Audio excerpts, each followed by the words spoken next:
Eu sou o Narc Rodrigues e estou na quadra com o Silvio Bastos.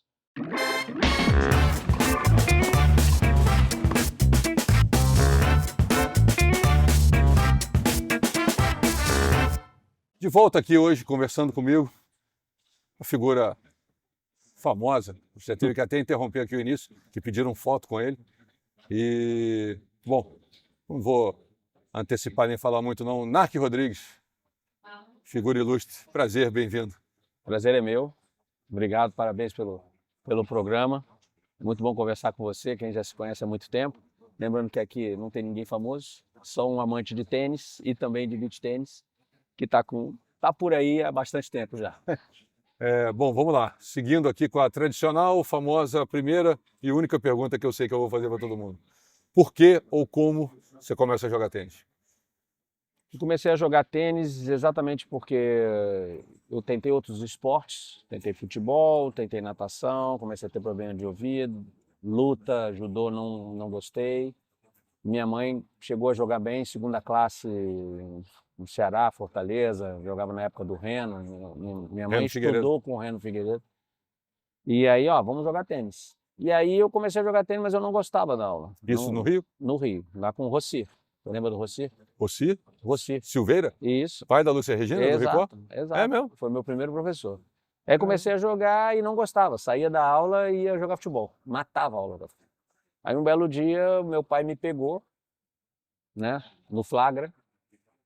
E aí falou assim, mas eu tinha dito que a aula tinha acontecido. Bom, eu menti. E aí meu pai falou assim, você, não estou chateado porque você faltou a aula, estou chateado porque você mentiu. Então o seu castigo, se eu tinha 9 para 10 anos, vai ser ficar 30 dias sem jogar futebol. E numa época que a gente não tinha celular, computador, e não tinha esse monte de canais que a gente tinha, eu não aguentava mais ficar em casa. Aí eu olhei para a raquete e fui pro paredão. E aí comecei a bater, cara, e aí foi uma coisa que seguiu, assim, uma paixão absurda assim, e sozinho.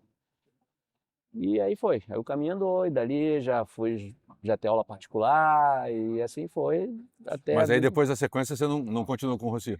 Não, aí já voltei para aula particular com outro rapaz também, que no Essa do Uruguai... Rossi onde era? Nova Ipanema. Em condomínio? No condomínio. Nunca soube que o Barra da Rossi Tijuca. dava aula de tênis Deu em aula no condomínio. condomínio, muito tempo, no Rossio. Nossa, a Lúcia Regina jogou comigo a vida inteira, a mesma Sim. idade, né? Exatamente a mesma Ele idade. chegou a levar a Lúcia Regina e mais uma que eu não me lembro quem foi para fazer uma exibição Kiki deve ter lá no sido. Ipanema. Kiki Rojvadovski.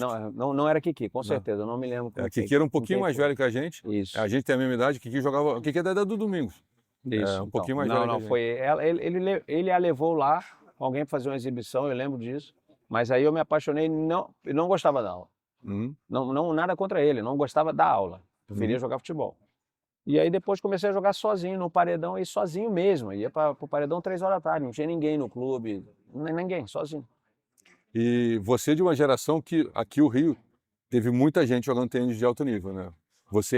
A partir daí você começa a jogar provavelmente juvenil, jogar torneios, de uma geração do Rio que eu me lembro muito forte, né? Quem mais nessa mesma época, nessa mesma idade jogou com você e foi subindo até o 18? Teve muita gente. Teve gente que acho que nem chegou até o 18, mas que jogou muito bem o Luiz Guilherme. Você lembra do Luiz Guilherme? Né?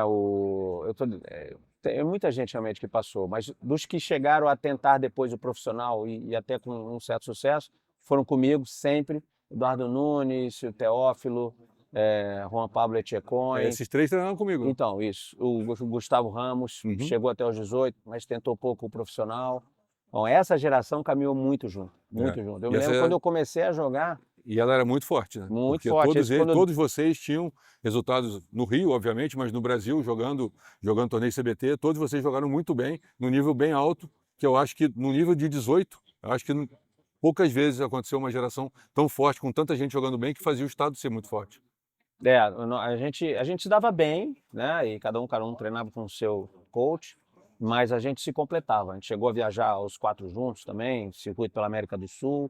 Então foi muito bom. Acho que um puxava o outro, entendeu? A gente, apesar de se dar muito bem, muita gente ajuda, né? Tinha uma, não é a rivalidade, mas pô, se ele conseguiu, eu vou conseguir também, entendeu? Aí isso puxava.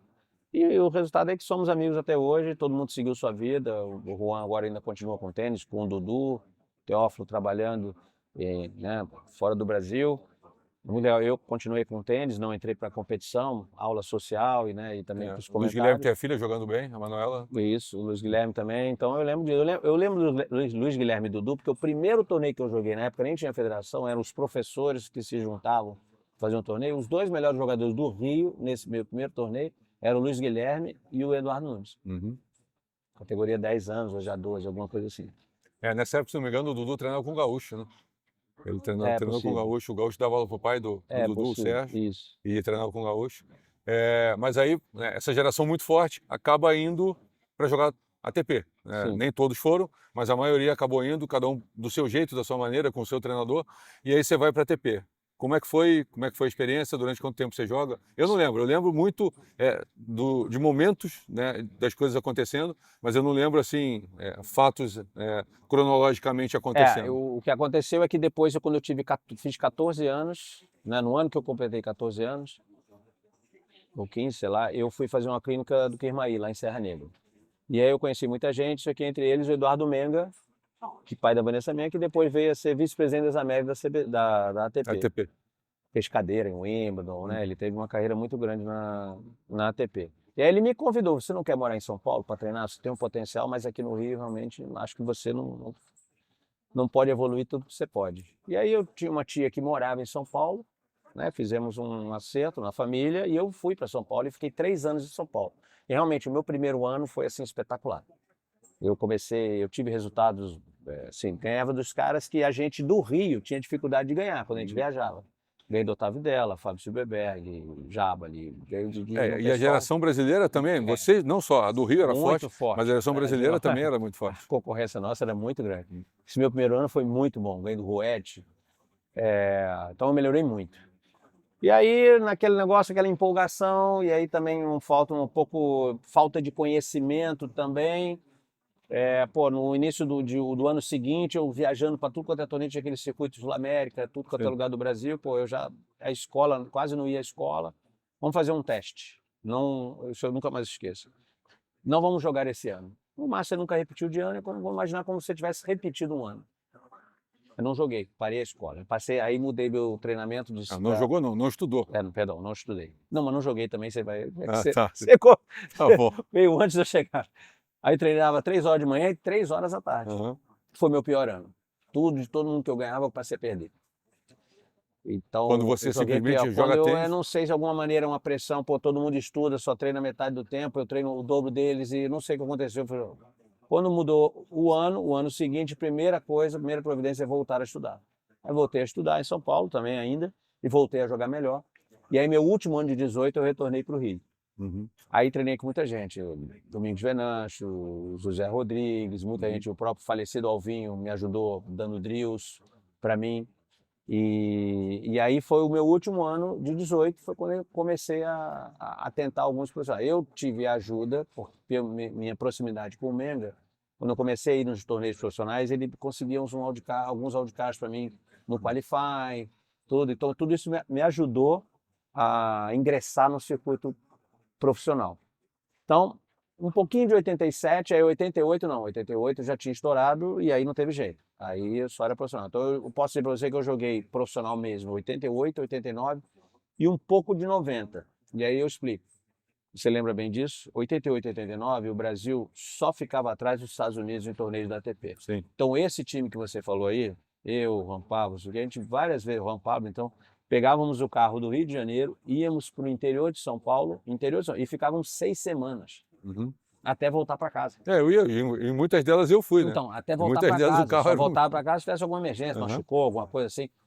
Ficava lá. Então, ou seja, coisa que pra gente, sem patrocínio, começando a carreira, era ótimo, para pontuar, começar a fazer A gente chegou, inclusive, num determinado momento, eu não vou lembrar o ano, a gente alugou um apartamento em São Paulo que era mais barato. Você ter um apartamento em São Paulo alugado o ano inteiro e sempre estar indo, do que você ficar em hotel cada semana que você fosse jogar. Exato. A gente alugou um apartamento lá, o Chapecó estava também, porque o Chapecó veio morar no Rio.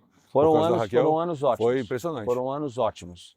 Aí, em 90, né, falando um pouco de história aí, a gente teve uma eleição no Brasil, assumiu o Collor, que fez um plano econômico que recolheu todo o dinheiro.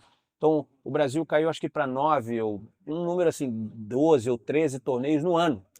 E no meu caso ali, o Chapecó e o Roberto tinham patrocínio do Banco do Brasil, que também acabou. né? Tinha lá, lembra do X1? Então, Que tinha que pegar notinha de tudo. muita gente. Quem já tinha não renovou.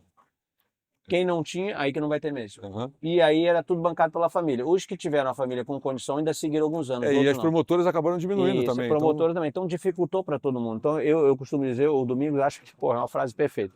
A minha geração, uma parte dela foi ceifada por esse plano econômico. Tem muita gente que desistiu ali. E a gente poderia ter mais gente seguindo mais ali pela qualidade que era a geração. Pela facilidade que a gente tinha. Era realmente espetacular.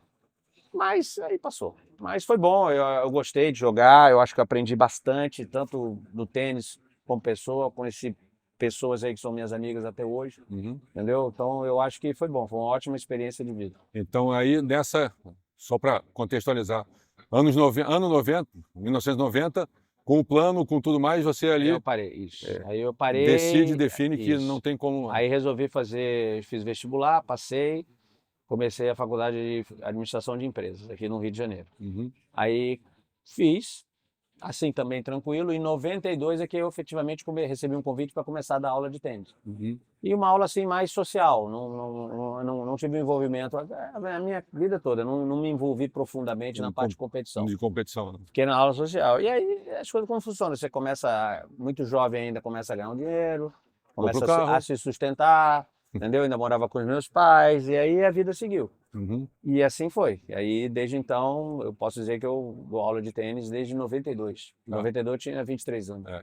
Bom, a ideia aqui minha é sempre dividir em duas partes para poder contar até um determinado momento. Eu acho que esse momento é legal, né? Que é a hora que você decide parar, começa a dar aula, faz a faculdade, e aí tem a segunda parte da sua vida, que eu acho que é o que você vem fazendo até hoje. A gente vai contar isso na próxima semana, falar um pouquinho na parte 2, mas interessante saber o porquê e como chegou, contando uma história que pouca gente sabe. Sim. Essa que é a minha ideia, mostrar pessoas que de alguma maneira têm envolvimento com tênis, para que hoje você é quem é, mas você começa de alguma maneira. Pouca gente sabe aonde tudo começou. E a ideia daqui da gente é exatamente essa, né? Mostrar que o Narc Rodrigues hoje, que quem ouve os comentários na Sport TV, ele não cai de paraquedas nem do céu, né? Ele passou por toda uma trajetória, tem toda uma história, e para que ele possa hoje ter o que ele tem, ele passou por muita coisa, a ideia é mostrar isso. Narc, obrigado, valeu.